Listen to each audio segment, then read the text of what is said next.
President Trump standing by Kellyanne Conway today after she found herself in the middle of a controversy over the Trump brand. She reportedly apologized to the president for encouraging consumers to buy Ivanka Trump's clothing line after Nordstrom dropped it. Critics are lashing out, so how should the administration handle this? Town Hall News editor Katie Pavlich with us, along with Washington Examiner's Emily Jashinsky and conservative commentator Gina Loudon. Good to see you all, ladies. Thanks so much for joining us. Hi, Kick Maria. us off here, Gina. What do you think should be done now? Well, I think that this is not a case of a promotion of Ivanka's brand. This is a case of defending against the violent, radical attacks on the left where they are attacking someone's personal business. There has got to be a stop put to this. This is wrong. They've done it continually. And I, for one, am glad to see an administration that will finally fight back against these personal attacks. You know, I think Kellyanne, when she said it, Katie, was probably just thinking, look, this is the president's daughter. Sure, go buy it now, not thinking about herself endorsing something as a White House official. Well, there's two things here. First, I think that the president should be apologizing to Kellyanne because he walked her right into this by tweeting about it, and inevitably she was then asked to comment on it on air and walked herself into this ethics violation potentially. It is a promotion. She had the White House seal behind her. There's a separation between personal business and government business, and because of all the questions surrounding the business ties that we've had in the past in terms of conflicts,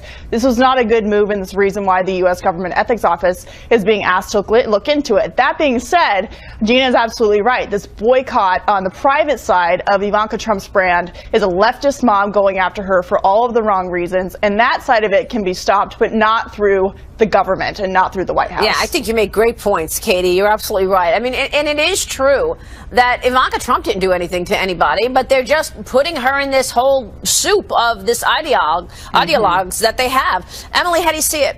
Yeah, well, I do think it's important to be clear that this was a promotion. This was a very explicit endorsement of a product as an actor of on behalf of the White House. The statute in question, the federal statute in question, is pretty broad, and this pretty clearly falls under it. But I do think it is important to note that this was not malicious. It's not as though Kellyanne Conway and President Trump are deviously scheming to drive minor sales increases to Ivanka's line. That's not necessarily a major benefit to anybody. I think you're importing a lot of outsiders, like the voters wanted, into a new situation, and this is growing pains, and I think that's the way that we should see this. Also, boycotts are not going to impact President Trump and Ivanka in a major way.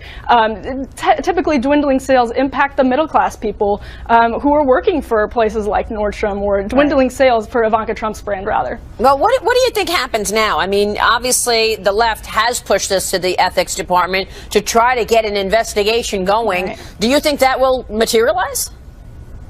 Well, I would say that, this isn't just the left pushing this to an ethics investigation. The Oversight Committee Chairman, Jason Chaffetz, is a Republican, and he asked, along with the minority leader on that committee, for the ethics office to investigate. So this is a bipartisan issue, which is separate from the leftist boycott that we've seen. I think the boycotts will continue. I also think it's important to point out that based on Ivanka Trump's own words and actions, she has actually done what she can, and the paperwork is in the process of distancing herself from her brand. And so really this is of no government White House concern, and the White House should not be discussing it. Yeah, that's a great point, Katie. And you mentioned Donald Trump's tweet.